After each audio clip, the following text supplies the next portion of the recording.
They say that the true measure of a man is not by the way he died, but the way he lived. By this criteria, we can safely say that Edcel Lagman stood as a giant among us. Yes, even when many of us here were taller than him physically. He was a man of unwavering integrity, principle, and conviction. Much has been said about the remarkable legacy he leaves behind in public service. Here, in the hallowed halls of the House of Representatives, we will remember him for the enduring mark he made on our legislative history as a relentless champion of human rights and the Filipino people. But behind the landmark laws that he fought so hard for, he leaves us with the fondest memories of his wit, his candor, wisdom, and eloquence. Among the many accolades and stories shared about my friend Edcel, I hope his family will allow me to offer a more personal glimpse of the man behind the statesman. Mukhang titignan ko rito, mukhang ako na lang din naman ang contemporary niya na nagsasalita dito. As a lawmaker, I consider myself fortunate to have worked alongside him because it allowed me to witness his brilliance and his gravitas. We were young guns during the 9th and 10th Congresses.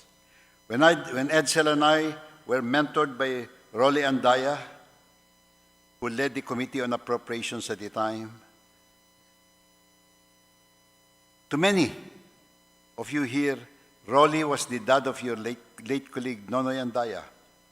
Edcel and I learned the intricacies of the budget process side by side. He could put all those learnings to good use in the 14th Congress when he was elected as the chairperson of that powerful committee. Meanwhile, I was already serving at the Quezon City government. By my side, in his stead, was Governor Grex, who was, believe it or not, who is the #1 councilor in Quezon City's 4th district at that time. Edcel and I would be reunited when I returned in the House, or to the House in 2010, and Edcel was on his 6th term. At the opening of the 15th Congress, I could not imagine a more worthy opponent that day than my friend, the gentleman from Albay. As our minority leader, we had some differences in our advocacy and views, but these never undermined our principled engagement. Given the breadth and depth of the bills he helped pass into law during this period, you would hardly think he was in the opposition. That was Edcel. He never let politics get in the way of his advocacies and his convictions. Our collaboration with the minority was so important to us. Palagi nga, ako, talking about me, palagi nga naming biruan. This drove us to prioritize the installation of an elevator which connected the north wing basement of the main building, piscina niya, making it easier to go from the office of the minority leader straight to the office of the speaker. Dahil sa dami ng mga kailangan gawin, siniguro na namin na mas madali para kay Edcel na maka-attend ng sessions at ng aming weekly leadership meetings. One of the most defining moments of our partnership was the work that we did together for the reproductive health law. Edcel showed true leadership in this case. Behind the scenes, the two of us sat down with bishops, with business leaders, members of the medical profession, and the academe and civil society in order to craft a version that would be acceptable to all. Dito away-away sa Congress, pero actually, behind the scenes, kinakausap na namin ni Edcel yung mga taong talagang nag-i-instigate and so forth. And generally, we won them over, and we do have a reproductive health law.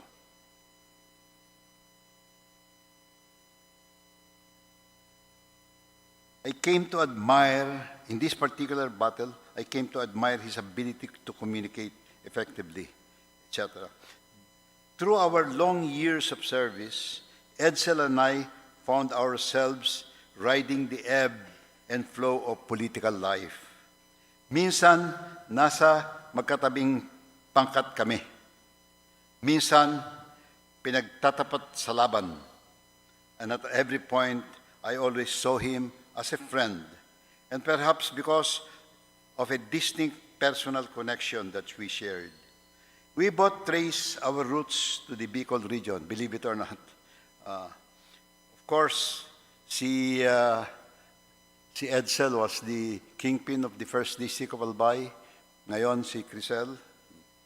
But I also grew up in the 3rd District of Albay because I was like an adopted son of Congressman Pio Duran and Congresswoman Josefina Belmonte Duran, my father's youngest sister. Pareho na silang Bicolano. Bicolano talaga si Chapio. Chapina was more identified with Albay than with her hometown, Zaragoza, Nueva Ecija. And both ended up living in the 4th District of Quezon City. But most importantly, we both fell in love with stronger women. Cielo, for his part, and Betigo, for me, who shaped the man and leaders that we became. Okay, Ben? Rex? Crisel? For decades, she and I were practically neighbors, visiting each other's homes whenever we needed to talk. Beyond our work in politics, I saw Edcel as a devoted husband and father. Our families have grown together, and I am proud to see the next generation of Lagmans, Kagawad Josh and TJ, guided their mother, Consehala Ivy, continuing the legacy of service in our community. When Edcel's brother, Kap Popoy, was assassinated in UP in 2001. It had only been a few weeks since I was elected as the Speaker for the first time. Mayora Crisel, then the representative of Albay, immediately came to me for guidance and support. Little did I know that my nephew, Kit, Congressman Christopher Belmonte, had been with Kap Popoy that fateful day. Kit, who would later become a representative himself and whom Edcel had taken under his wing. There is a constellation of moments that binds the two of us. Edcel was more than a colleague. He was a friend, a brother, and a kindred spirit whose tenacity and brilliance I deeply admired. He was a formidable force here in Congress, an exemplar worth emulating among the public servants of today. But above all, he was a man who fought the good fight for our country, giving it all his heart and mind. His voice may have fallen silent, but his ideals, courage, and commitment to justice, human rights, and the rule of law will continue to inspire generations to come. To Crisel, Lara, and Melo, Grex and Ana, Nikos and Marites, Marco, Ann, Karina, BJ, Andre, Shane, and to the whole Lagman family, maraming salamat for sharing your papa with us and with the Filipino people. It's never easy saying goodbye, but in the words of an old poem, here he lies where he longed to be. You are finally home, Edcel. Rest well, my friend. Your legacy is secure, and your fight lives on. Thank you.